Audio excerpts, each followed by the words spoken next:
My online course was one of the first two ever online undergraduate courses that Eller offered. Part of the reason I was selected in the spring of 2015 to develop and teach this course was because of the ways I proposed to innovatively integrate technology into the course. I was determined to replicate our vaunted Eller experience for a geographically scattered student population. One of the undergraduate experiences that our traditional alumni frequently cite as among their most meaningful is our case competition at the end of every fall and spring semester. As you might imagine, it was a challenge to try and replicate this meaningful event for students in a 7-week course when we're relieved every semester to pull it off for students in a course whose duration is more than twice that amount of time. The key to giving the online students the same outstanding competition experience that their in-person counterparts received was to build the case competition into the genetic code of the course from the first week and use technology in innovative ways to facilitate their progress. I start the course by having the online students complete the same online People Styles assessment based on Robert and Dorothy Glennon's People Styles at Work that their in-person counterparts complete. Just as with their traditional peers, I use this data to help assign students to their teams for the remainder of the course. Once they're in teams, the students can set out to identify a publicly traded Fortune 500 company that they'll study for the next 6 weeks. During the second week of the course, the students hold their first team meeting using Google Hangouts and they record it. They then submit to me the YouTube link of their meeting so I can provide feedback on their meeting skills. For the next 3 weeks, the students complete a series of written assignments submitted through Turnitin and D2L that identify a pressing issue that their selected company faces, the stakeholders who will be impacted by that issue, and how to communicate with those stakeholders.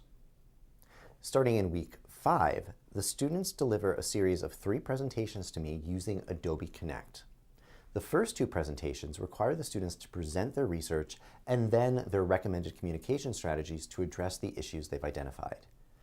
The third of these presentations, which the students deliver as a capstone during the final week of the course, is a competition judged by a panel of distance learning experts and business communication faculty members.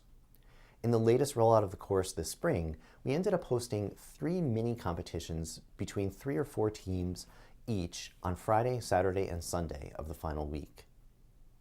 In a traditional case competition, the judges would have the chance to confer face-to-face and deliberate about the winning team. Since almost all of the judges participated from different locations, I had to develop a system that would allow them to provide meaningful, constructive feedback to the teams while also providing me with objective scores and evaluative feedback. And they had to do this in a very short amount of time. While the student teams were presenting via Adobe Connect, the judges were also logged into a Google Sheet that included a basic online presentation rubric and spaces to enter comments for each team. The rubric automatically calculated and averaged the judges' scores. This made their final deliberations quick and eased their selection of each session's winning team. This system has proven so efficient that we're now investigating how we might roll it out to our much larger traditional cohort each spring and fall. If successful, we could take an approach used for our online course and significantly reduce one of the pain points of our traditional case competition: the time spent waiting on results once all of the teams in all of the competition rooms have finished presenting. Most of these online students already work in traditional office environments. Even so, the landscape for workers continues to evolve, and many may one day find themselves choosing to work remotely.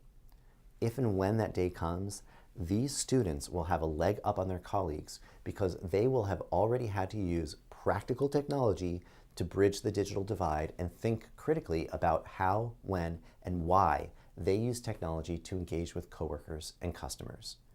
To help you better understand the online case competition and how it operates, please take a look at the related links on betterlearning.tech.